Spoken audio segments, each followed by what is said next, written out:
সারা দেশের মা, উনি আমার একের মা না, উনি বাংলার জনগণের মা। এই জন্য আমার ব্যথা, বুকের ব্যথা আমি সহ্য করতে পারতেছি না। এত বয়স হয়েও আমি এখানে আসছি ওনার জানাজা দেওয়ার জন্য। আল্লাহ যেন ওনাকে ব্যস্ত নসিব করে এবং ওনার দল বাংলাদেশ জাতীয়তাবাদী দলকে আরও সুসংগঠিত করে তারেক রহমান যাতে এত ব্যথার পরেও কুকু মারা গেলেন, উনি দেখতে পারেন নাই, খালেদা জিয়া অসুস্থ দেখতে পারেন নাই, পরিশেষে আইসা ওনাকে দেখছেন এবং তারেক জিয়া যেন দেশটাকে সুস্থভাবে চালাইতে পারে সেই তৌফিক আল্লাহ তাআলা যেন তাকে দান করেন। আসলে এই দেশের সারা দেশের মা, উনি আমার একের মা না, উনি বাংলার জনগণের মা। এই জন্য আমার ব্যথা, বুকের ব্যথা আমি সহ্য করতে পারতেছি না। এত বয়স হয়েও আমি এখানে আসছি ওনার জানাজা দেওয়ার জন্য। আল্লাহ যেন ওনাকে মাগফিরাত করেন এবং ওনাকে শহীদের দরজা দান করেন, আমিন। কি আপনারা দেখছেন তার প্রতি মানুষের যে ভালোবাসা, যে ইচ্ছা বহিঃপ্রকাশ আপনারাই দেখতে পাচ্ছেন। লাখো লাখো মানুষ এসে তার শেষ শ্রদ্ধা নিবেদন করার জন্য, ভালোবাসার বহিঃপ্রকাশ করার জন্য আসছেন। সকলে তার জন্য দোয়া করবেন, আল্লাহ যেন তার সকল দুনিয়াবি গুনাহ মাফ করে জান্নাতের মেহমান হিসেবে কবুল করেন এবং তার রেখে যাওয়া যে ইচ্ছাগুলো আছে সেগুলো যেন আমাদের নেতা জনাব তারেক রহমান তার নেতৃত্বে সুন্দরভাবে তার স্বপ্নগুলোকে বাস্তবায়ন করতে পারে, সেই দোয়াই আমরা করি। গণতন্ত্রের মাতা দেশনেত্রী আজকে আমাদের ছেড়ে চলে গেছেন। আল্লাহ যেন তাকে জান্নাত নসিব করেন, জান্নাত ফেরদৌস দান করেন। আমাদের দেশনায়ক তারেক রহমানকে যেন এই শোক সহ্য করার তৌফিক আল্লাহ দেন, এই কথাই আমি বলছি।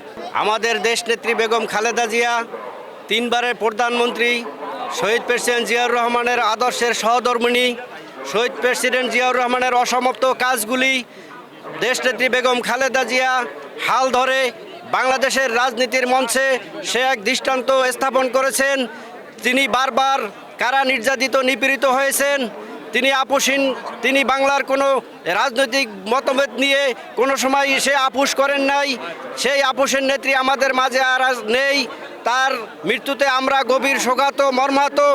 আমরা আজ তার মহান আল্লাহর দরবারে ফরিয়াদ জানাচ্ছি, মহান আল্লাহ তাআলা যেন তার জীবনের ভুল ভ্রান্তিগুলো এবং গুনাহগুলো ক্ষমা করে তাকে জান্নাতুল ফেরদাউস নসিব করেন, আমিন।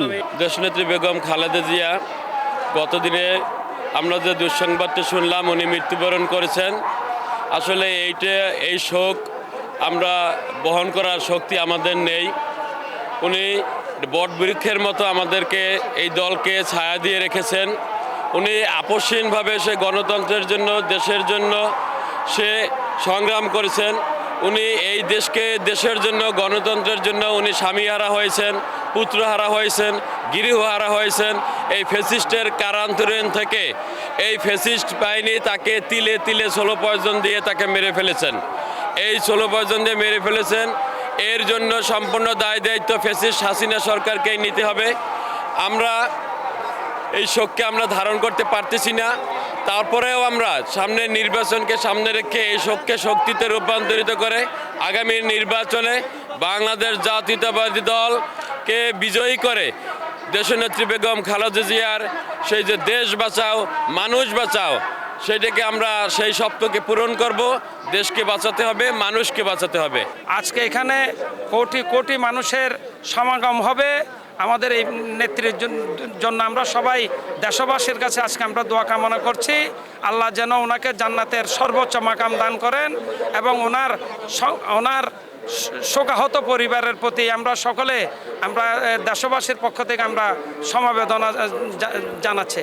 আজকে আমাদের সাবেক প্রধানমন্ত্রী, তিনবারের প্রধানমন্ত্রী, আপোষহীন নেত্রী বেগম খালেদা জিয়ার জানাজা অনুষ্ঠিত হবে। এইখানে প্রায় 2 কোটি লোকের সমাগম হবে। আমরা এতে চট্টগ্রাম মহানগর থেকে আমরা এসেছি এই জানাজার শরীক হওয়ার জন্য। আল্লাহ আমাদের জানাজা কবুল করুক, আলহামদুলিল্লাহ। আমাদের নেত্রী বেগম খালেদা জিয়াকে ব্যস্ত নসিব করুক। আজকে এই আমাদের আপোষহীন নেত্রীর যে আজকে মৃত্যু হয়েছে, এই মৃত্যুর জন্য ফ্যাসিস্ট শেখ হাসিনা দায়ী। কারণ তাকে বিভিন্ন টাইমে কারাবন্দি রেখে বিভিন্নভাবে নির্যাতন করেছে। উনি হলো তিনবারের সফল প্রধানমন্ত্রী। উনি এই দেশকে এগিয়ে নেওয়া যাওয়ার জন্য যতটুকু চেষ্টা করেছে, এবং এই নেত্রী কখনো কারো প্রতিহিংসার রাজনীতি করে নাই, কাউকে অন্যায়ভাবে অত্যাচার করে নাই, কিন্তু উনি নিজে অনেক অত্যাচারিত হয়েছেন। এবং আমি আশা করি খালেদা জিয়ার ফ্যামিলিকে, সবাইকে ওনার যে এই মৃত্যুর সুখটা যেন সইতে পারে। কারণ এখন এই তারেক রহমান উনি একা হয়ে গেছেন, ওনার ভাই নেই, বাবা নেই, মা ছিল, লাস্ট পর্যন্ত ওনার মাও চলে গেলেন। এই জন্য আজকে সমগ্র দেশ থেকে হাজার হাজার লোক এখানে আসতেছে। হয়তো একটা জরিপ হলে বোঝা যাবে কত লোক আসছে, আমরা হয়তো বলতে পারবো না। আপনাদের মিডিয়ার মাধ্যমে আমরা এটা পাবো যে কত লোক এই আমাদের আপসহীন নেত্রীর জানাজায় অনুষ্ঠিত হয়ে ওনার শেষ আত্মার মাফকারাত কামনার জন্য দোয়া করছেন। এবং আমি আশা করব দেশবাসী যারা বিভিন্ন মিডিয়া টিভি থেকে দেখবেন, এইখানের জানাজার সাথে সাথে আপনারা ওখান থেকেও আপনারা এই দেশ আপসহীন নেত্রীর জন্য ওখানে হাত তুলে দোয়া করবেন, যেন আল্লাহ পাক বেহেশতের শেষটা ওনাকে দেয়। কারণ উনি এই দেশের জন্য অনেক কিছু করে গেছেন। আল্লাহর রহমতে তার মা সেই অপেক্ষায় ছিল। তা যেহেতু সে মারা, বাবারা, ভাইয়ারা আগামী দিনে সেজন্য আল্লাহ তার মনের আশা যেন পূরণ করে দেয়। আল্লাহ সেজন্য আগামী দিনে প্রধানমন্ত্রী হতে পারে, সে তৌফিক তুমি দান করো আল্লাহ, আমিন আমিন। তারেক রহমান ধৈর্যের সাথে মোকাবিলা করতে হবে। বেগম জিয়া ছুড়ে গেছেন, এটা দেশের জন্য, মানুষের জন্য অপরন্ত ক্ষতি। এই ক্ষতির কোনো তুলনা করা যাবে না। আমাদের যে নেত্রীকে হারিয়েছে, এর নেত্রী ফিরে পাবো না আমরা। কারণ কি এরকম লোক আর আসবে না, আসে কিনা আমাদের ভাগ্যের ব্যাপার এটা। কারণ কি ওনার জায়গাটা পূরণ করতে হলে আমাদেরকে সবাইকে একযোগে কাজ করতে হবে, এবং এই কাজগুলো আমাদের কাঁধে কাঁধ মিলিয়ে, কেমন শত্রুতাকে ভুলে গিয়ে আমাদের এই কাজগুলো করতে হবে দেশের জন্য, জাতির জন্য। আমাদের দেশের জন্য অপূরণীয় ক্ষতি। কারণ উনি একজন প্রধানমন্ত্রী ছিলেন না, উনি রাষ্ট্রনায়ক হয়েছিলেন, যেটা আমরা স্বাধীনতার পরে আসলে খুব কমই পেয়েছি।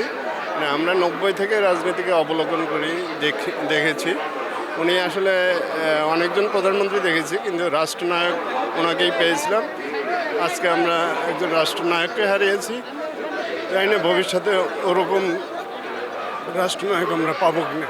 এটা বাংলাদেশের জন্য একটা অপূরণীয় ক্ষতি হয়ে গেল, যেটা বাংলার মানুষ মেনে নিতে পারতেছে না। যেটা আগামীতে গণতন্ত্রের যে একটা নক্ষত্র আমরা দেখতে পেতাম, সেটা আর দেখতে পাবো না।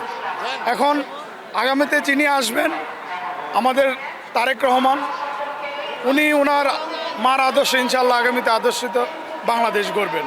আমরা আসলে শুধু দেশ নেত্রীকে হারাই না, আমাদের গণতন্ত্রের মা, আপসহীন দেশ নেত্রী বেগম খালেদা জিয়ার জন্য আপনারা দোয়া করবেন। আল্লাহ যেন ওনাকে বেহেশত নসিব করেন, এইটুকুই বলি, আর কিছু বলবো না। আমরা আসলে বাকরুদ্ধ। আমরা আমাদের শুধু একজন দেশ নেত্রী না, আমরা আমাদের দেশের একজন অভিভাবক হারিয়েছি। আসলে এই কষ্ট শুধু আমাদের, আপনাদের সবার নাই, এই কষ্ট সারা বাংলাদেশের। উনি গণতন্ত্রের জন্য সারা জীবন লড়াই করে গেছেন। ইনশাল্লাহ ওনার আদর্শে, ওনার সুযোগ্য সন্তান তারেক রহমান আগামীতে ওনার আদর্শে, যে গণতন্ত্রের জন্য যে আমাদের নেত্রী যে লড়াই করেছেন, সেই আদর্শকে বুকে নিয়ে আমাদের নেতা জনাব তারেক রহমান সুন্দর একটি দেশ আপনাদেরকে উপহার দিবেন ইনশাল্লাহ। আর আপনাদের দেশবাসীর কাছে আমাদের প্রত্যাশা, আপনারা সবাই আমাদের দেশ নেত্রীর জন্য দোয়া করবেন। আল্লাহ পাক যেন ওনাকে জান্নাতের সর্বোচ্চ মাকাম দান করেন। যে নেত্রীকে ভালোবেসে, যে দলকে ভালোবেসে বিগত দিনে জেল খেটেছি, নির্যাতনের শিকার হয়েছি, আজকে সশরীরে হাজির হয়েছি ওই নেত্রীকে বিদায় দেওয়ার জন্য। এটুকুই বলে সকলের কাছে দোয়া যাচ্ছি প্রিয় নেত্রীর জন্য। তিনবারের আমার মা, এই দেশের নেত্রী খালেদা জিয়া, উনি দেশের জন্য অনেক কিছু ত্যাগ করেছে। ওনার একটা ছেলেও মারা গেছে, আপনারা জানেন। এই বাংলাদেশের উনি কখনো স্বৈরাচার এই হাসিনার সাথে কখনো উনি আপোষ করে নেই, যার জন্য আজকে ওনার এই মৃত্যু কারণটা এই হাসিনাই দায়ী। এই হাসিনার কারণে আজকে আমাদের এই দেশ নেত্রী খালেদা জিয়া আজকে দুনিয়ার থেকে চলে গেছে। এই হাসিনার বিচার না হওয়া পর্যন্ত আল্লাহ এই বাংলাদেশের যারাই আমরা, বাংলাদেশ জাতীয়বাদী দলের যারাই আছি, আমরা এককভাবে কসম খাচ্ছি, হাসিনার বিচার না হওয়া পর্যন্ত এই দেশে কখনো আমরা আসতে দিব না। এই দেশে আনিয়ে একবার না, একে 100 বার ওনাকে ফাঁসি দেওয়ার দরকার। আজকে হাসিনা রফাতের কারণেই আমাদের আজকে দেশনেত্রী খালেদা জিয়া আজকে আমাদের মাঝে নাই। উনি আমার মা, ওনার জন্য আজকে আমরা লক্ষ লক্ষ মানুষ, আজকে 2 কোটি মানুষ উনি সারা বাংলা সারা পৃথিবী দেখবে যে ওনার জন্য আজকে সারা বাংলাদেশ কাঁদতেছে।